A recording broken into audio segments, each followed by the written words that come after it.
Bonjour, on va s'intéresser au chapitre 2 et 3 du cours sur les lumières colorées.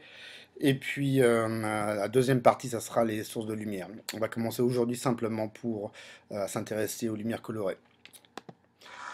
Donc voilà, bah là c'est vous qui êtes en train de travailler. Vous êtes en train de travailler sur la synthèse additive.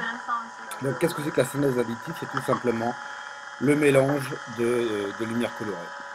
C'est que c'est beau. Voilà, on va considérer qu'on a trois lumières de couleur primaire qui sont le bleu, le vert et le rouge. Alors pourquoi primaire? Parce que si on les additionne, ça fait la lumière blanche. Maintenant, avec ces trois couleurs primaires, on peut obtenir ce qu'on appelle les couleurs complémentaires. Donc si on prend par exemple le bleu et le vert, on va obtenir le cyan, le bleu et le rouge, le magenta, le vert et le rouge, ça va être le jaune. Évidemment, si on additionne ces trois lumières complémentaires, c'est-à-dire le cyan, magenta et jaune, on va obtenir encore une fois la lumière blanche. Qu'est-ce qu'on va appeler des couleurs complémentaires? Deux couleurs vont être complémentaires si on les additionne.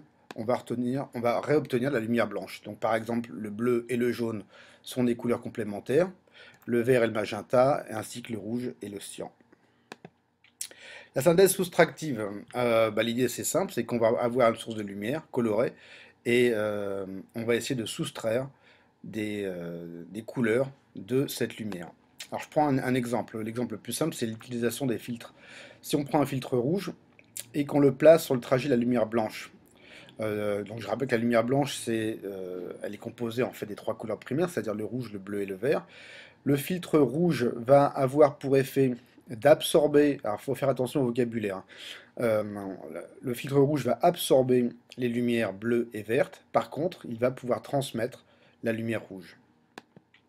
Un autre exemple un peu plus complexe, on prend la lumière blanche, et sur le trajet de la lumière blanche, pardon, on va placer des filtres cyan, magenta et jaune.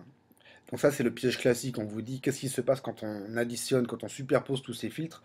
En général, vous allez me dire, bah non, ça va faire la lumière, c'est simple, ça va faire la lumière blanche. Non, pas du tout. Il faut toujours se souvenir que ces filtres vont absorber la lumière et en transmettre d'autres.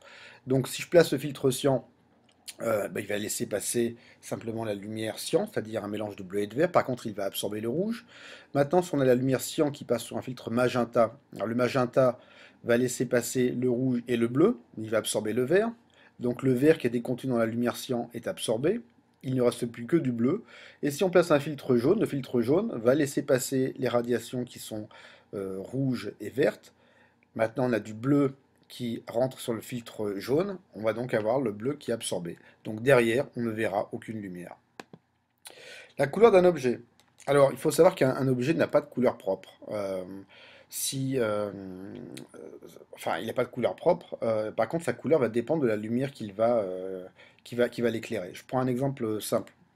On prend un objet qui est jaune. Donc si l'objet est jaune, ça veut dire qu'il va diffuser le rouge et le vert. Par contre, il va absorber le bleu. Alors si j'éclaire l'objet jaune en lumière blanche, à la fin on verra jaune, il va absorber le bleu et puis il diffusera le rouge et le vert. Mais maintenant si je l'éclaire en lumière rouge, euh, le rouge est diffusé par l'objet jaune. À ce moment-là, je verrai l'objet rouge, puisqu'en fait, on n'a pas eu de lumière verte qui a été diffusée par l'objet.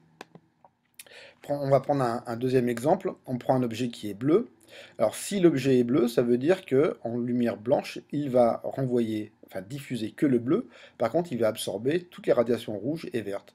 Donc, si j'envoie une lumière rouge sur un objet bleu, on pourra voir l'objet, on pourra voir ses formes. Par contre, on verra un objet qui n'aura pas de couleur. Donc, on le verra soit gris foncé, noir, mais en tout cas sans couleur.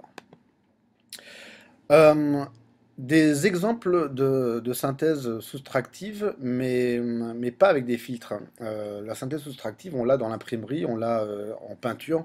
Euh, c'est par exemple quand on vous parle toujours des couleurs primaires, votre premier réflexe c'est de dire ah ben on va prendre le bleu et le jaune parce que avec le bleu et le jaune on a du vert. Il faut savoir que le bleu en peinture, en général, c'est du bleu cyan, et puis on prend du jaune, mais que ce ne sont pas les couleurs, les couleurs primaires pour la lumière. Alors, pardon, en imprimerie, par exemple, on voudrait mélanger des couleurs de manière à ce que quelqu'un puisse observer au final une lumière verte. Alors en imprimerie, les trois couleurs qu'on va utiliser, ça sera le cyan, le jaune et puis le magenta, pardon. Donc les trois couleurs complémentaires. Euh, donc je prends une tache qui pourrait être une tache de couleur cyan sur le papier. Donc cette tache va absorber le rouge, par contre elle va diffuser le bleu et le vert si on l'éclaire en lumière blanche. Maintenant je prends une tache sur une feuille de papier qui sera jaune. Donc cette tache jaune va absorber le bleu, mais elle va diffuser le rouge et le vert. Alors maintenant, si je les mélange, donc voilà, je vais faire avancer le bleu, je fais avancer le jaune, et à la fin, qu'est-ce qu'on va avoir si on mélange ces deux couleurs sur une feuille de papier? On va avoir la lumière verte. C'est exactement ce que vous faites en peinture. Vous prenez du bleu et du jaune, vous les mélangez et vous avez la lumière verte. Voilà pour la fin de la première partie des lumières colorées. À bientôt.